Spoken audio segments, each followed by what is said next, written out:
Ketopik pilihan pemirsa, keputusan Standard & Poor's atau S&P Global Rating maksud kami mempertahankan peringkat kredit Indonesia di level BBB dengan outlook stabil dinilai memperkuat kepercayaan investor terhadap prospek ekonomi nasional.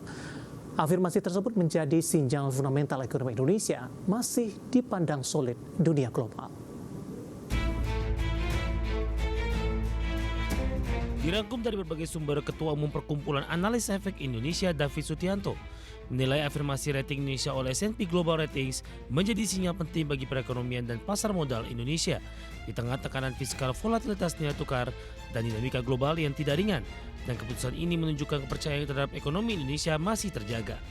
S&P melihat prospek stabil Indonesia ditopang ekspektasi pemulihan penerimaan negara, perbaikan ekspor seiring membaiknya harga komoditas, serta komitmen pemerintah menjaga defisit fiskal di bawah 3% dari PDB. Selain itu, keputusan S&P juga menjadi sentimen positif bagi pasar modal karena membantu menjaga persepsi risiko Indonesia di mata investor internasional. Sementara itu, ekonom Universitas Indonesia Fitra Faisal Hastiadi menilai laporan S&P menunjukkan adanya keyakinan terhadap berbagai informasi yang tengah dilakukan pemerintah untuk memperkuat fondasi fiskal termasuk melalui pembentukan Dana Antara Sumber Daya Indonesia atau DSI. S&P melihat DSI berpotensi menjadi sumber baru penerimaan negara sekaligus memperkuat ketahanan fiskal dan sektor eksternal melalui pengelolaan ekspor komoditas yang lebih baik. Apabila diterapkan secara transparan, DSI memperkuat cadangan devisa, meningkatkan ketahanan sektor eksternal, serta memberikan ruang fiskal yang lebih besar untuk membiayai program pembangunan. Meski demikian, keberhasilan kebijakan tersebut akan ditentukan oleh implementasi di lapangan. Lembaga Pemeringkat Internasional S&P Global Ratings memutuskan mempertahankan peringkat kredit Indonesia di level BBB atau BBB untuk jangka panjang dan A-2 untuk jangka pendek. Sementara itu, prospek Indonesia tetap berada di level stabil. Dalam laporan dirilis di 13 Juli 2026, S&P menilai pelemahan sejumlah indikator ekonomi Indonesia baik dari sisi fiskal maupun eksternal masih bersifat sementara dan berpotensi membaik dalam beberapa tahun ke depan. S&P mengakui posisi fiskal dan eksternal Indonesia mengalami tekanan dalam beberapa waktu terakhir. Kondisi tersebut dipicu tingginya harga energi, kenaikan suku bunga global, pelemahan nilai tukar rupiah, meningkatnya ketidakpastian kebijakan, dan akumulasi utang. Meski demikian, S&P menilai tekanan tersebut tidak bersifat permanen. Menurut S&P, perbaikan harga komoditas serta langkah pemerintah dalam mengendalikan belanja berpotensi membantu memperkuat kembali kondisi fiskal dan juga eksternal Indonesia. Dari berbagai sumber untuk ADX Channel. Keinformasi emiten pemirsa di mana PT Elnusa Tbk atau ELSA kembali menegaskan perannya sebagai perusahaan jasa energi berbasis teknologi melalui keberhasilan implementasi Chemical In-Hand Oil Recovery berbasis polymer flooding pada pilot project In-Hand Oil Recovery di lapangan Rama milik Pertamina Hulu Energi Offshore South East Sumatera. Proyek ini menjadi implementasi teknologi COR offshore pertama di Indonesia.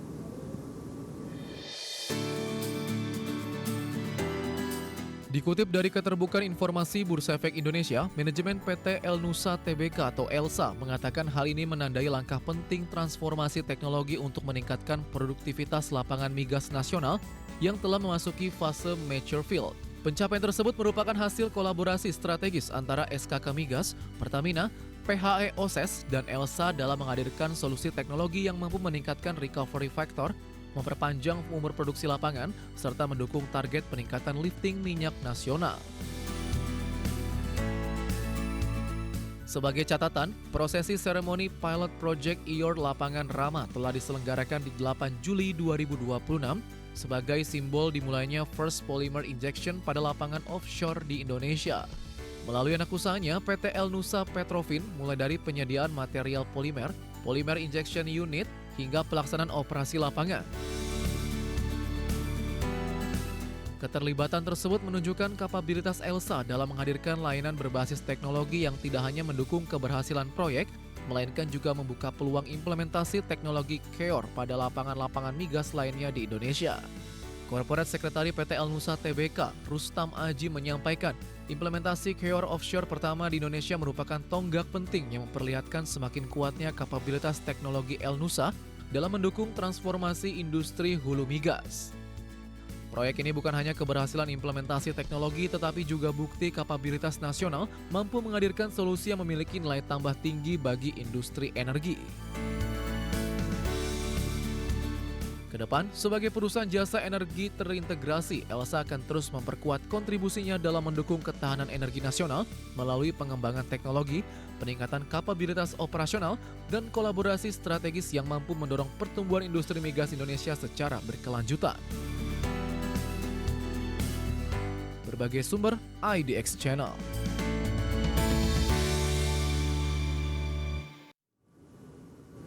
Dan secara teknikal, pemirsa, di sepanjang perdagangan hari ini, saham Elsa lebih dominan bergerak di zona hijau dengan range pergerakan harga di 650 hingga ke 665.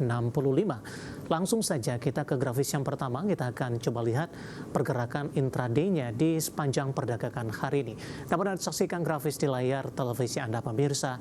Ditutup di perdagangan hari sebelumnya di level 645, kemudian pada pukul 9 dibuka menguat di level 655. Beberapa menit pasca pembukaan, laju penguatan terbatas ke 650 dan 920 kembali menguat signifikan di 665 yang merupakan level intraday tertinggi hari ini.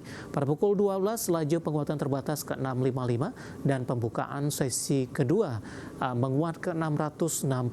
Saat ini laju penguatan terbatas di 0,78% di level Rp650 per sahamnya. Kita beralih ke grafis selanjutnya. Pergerakan saham Elsa dalam 6 bulan terakhir sudah mengalami koreksi yang cukup dalam, pemirsa, setelah menembus level intraday tertinggi di level 1000-an, tepatnya di perdagangan 2 Maret. Ketika di 24 Desember masih berada di kisaran harga 492, 10 April di 690, laju penguatan terbatas, 5 Mei mencoba untuk bangkit menembus level di atas 700-an, namun di Mei antara Juni mengalami koreksi yang cukup dalam ke level Rp555 per saham, dan di Juli mencoba untuk bangkit kembali, sudah menembus di 660 pembukaan sesi kedua intraday hari ini di 665.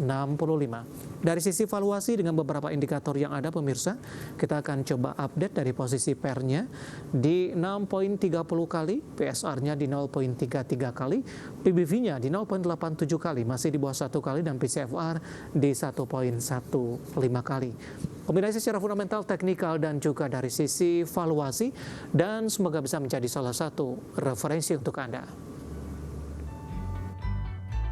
Dan pemirsa, seperti biasa kita akan coba update seperti apa pergerakan indeks harga saham gabungan tepatnya di 30 menit jelang penutupan perdagangan di sesi kedua hari ini. Seperti yang kami informasikan sebelumnya, indeks harga saham gabungan memangkas jauh dari posisi penguatan intraday tertinggi hari ini, sempat ke 6.095, tinggal beberapa poin untuk menembus di atas level 6.100-an, pemirsa. Saat ini posisi indeks harga saham gabungan menguat tipis di 0,03% setelah di beberapa menit yang lalu mengalami pelemahan di 0,02 dan di 0,04%, pemirsa.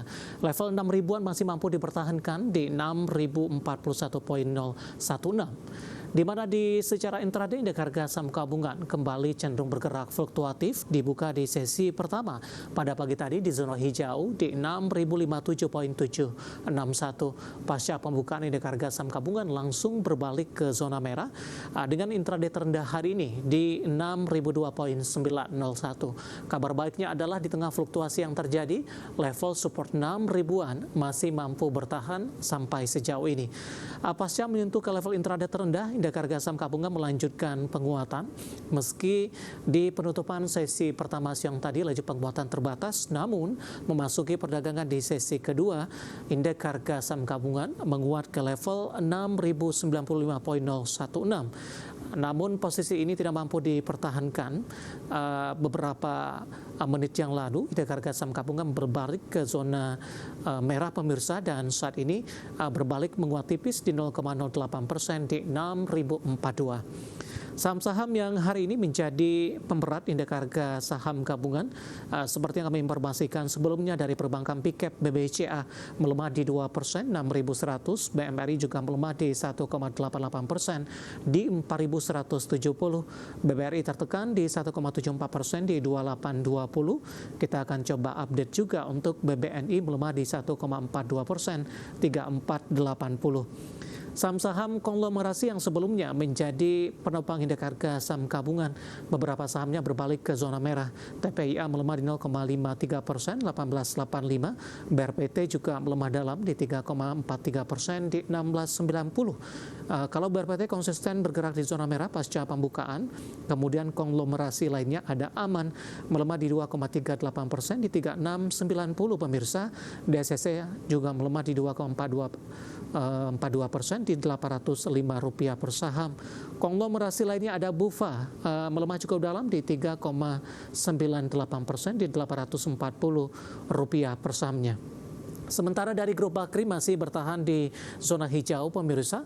Bumi menguat di 2,04%, BRMS menguat di 8,4% di 570, Dewa juga menguat di 4,26% di Rp362 per saham.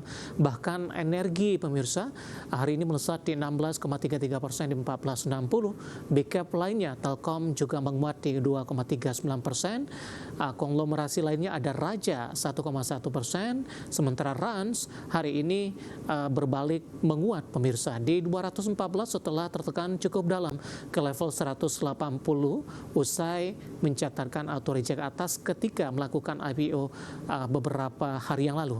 Cuan juga berbalik melemah di 0,78% di Rp635 per saham, dan TINS hari ini bertahan di zona hijau 3490 menguat di 1,45%. Updatean pergerakan indeks harga saham gabungan 30 menit jelang penutupan perdagangan di sesi kedua hari ini, dan semoga bisa menjadi salah satu referensi untuk Anda.